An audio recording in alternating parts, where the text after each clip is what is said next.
Okay, moving along to this part 1, basic symbolism, and this is the lightning bolt. We begin with Anton LaVey again, the renowned Satanist.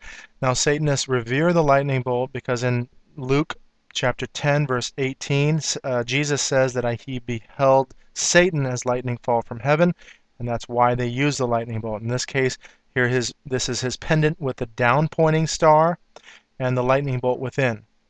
You can see that pendant there, Anton LaVey. You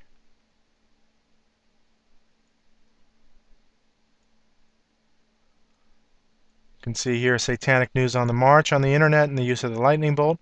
We also have the Waffen SS lightning bolt of the Nazi Germany and the use of in that version. KISS uses that version, which is the Nazi version. KISS, again, Knights in Satan's Service. Black Sabbath and the use of that style of a lightning bolt. You can see here the Nazi emblem or a pendant. You can see here the same symbol being used like the Nazi version. Again here, single eye symbolism and the distinction of that eye. We're going to get into that later, what that is, and you'll find that out probably before we get to that full section. AC/DC, yes, a reference to electricity, but in this case you can see with their lyrics and what they do with horns and their titles that they're all about hell and Satan. So the use of the lightning bolt and this duality of symbolism and that deception that way. Now it just so happens that in mythology, I challenge you to understand what mythology is all about, what mythology is about, and it is a manifestation of the spirit world, one of the chief deities being Zeus, and Zeus is a lightning god. So you have this lightning symbology throughout. Here's Greece, and you have Zeus being represented. This is an electric company, so you have the cables and then this angelic being and the use of the lightning bolts. Here's in movies and the lightning. They like to, again, fantasize reality is what I call it. So what I challenge you to understand that myth has roots in reality.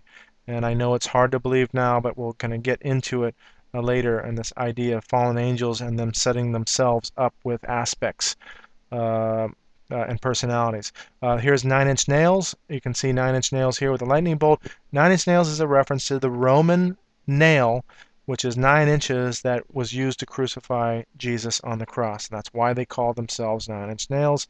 Here's Nickelodeon 2001 commercial. You can see the lightning bolt here. It's very similar to these lightning bolts here. And then the use of this eye in the triangle. Now we get into that one eye symbolism, and there's a clue to it. We'll get to that later. This is Zeus. Different culture, same god. So Zeus, Thor, and the Norse god. You can see here, this is goats as well. So you have this goat aspect with this god and this depiction in this case. He is the god with the hammer and lightning. This is a bank building that shows hammer and lightning together, and this angelic aspect. Pride is no longer here. It's a MMA group in Japan. Arm and Hammer refers to the Arm and Hammer of Thor. Now it just so happens to be Eastern and Western synonyms to these gods. So this is lightning, and you can see lightning being held at the top in Buddhism, and then the thunder balls. Now we get that term thunder balls. These are thunder and lightning gods in Buddhism. Those lightning god is called Raiden, and you can see this being used in video games. I used to play with a toy in Japan that was a Transformer type toy called Raiden. So again, the same name. He just happened to pull his sword out and conjure lightning to defeat his enemies at the last moment. So in this case, we're being indoctrinated at an early age as to these deities in this mythology, what we consider myth. This is the African version of the lightning god, and you can see hammers back here. In this case, you have the hand with lightning and the hammer. So dual aspects of the same God, and you find all this dualism going on. This is God separated, but then you have gods having the same aspects in one. So you have Zango here. This is the African god again, and you can understand that when marketing, they understand what they're doing because they're using lightning with regard to this ad and using the name of the god Zango in order to promote their products. Here is Harry Potter, and you can see the use of the lightning bolt on the forehead. Here he is again and again. This is Satan touching the young Harry Potter. And this is an example of the Hegelian dialectic. You have thesis, antithesis, synthesis. This is a good witch or warlock against a evil witch or warlock. But then again, who is the hero? The white witch or the dark witch? The white witch becomes the hero and therefore the good guy, but they're both witches. And so you have this synthesis of understanding that Harry Potter is the good person. The Vatican, Potter's magic is okay. Witchcraft found not to be anti-Christian.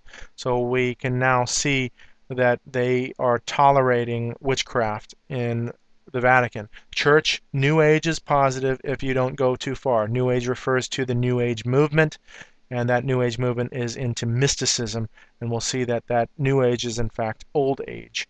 So we have children being indoctrinated.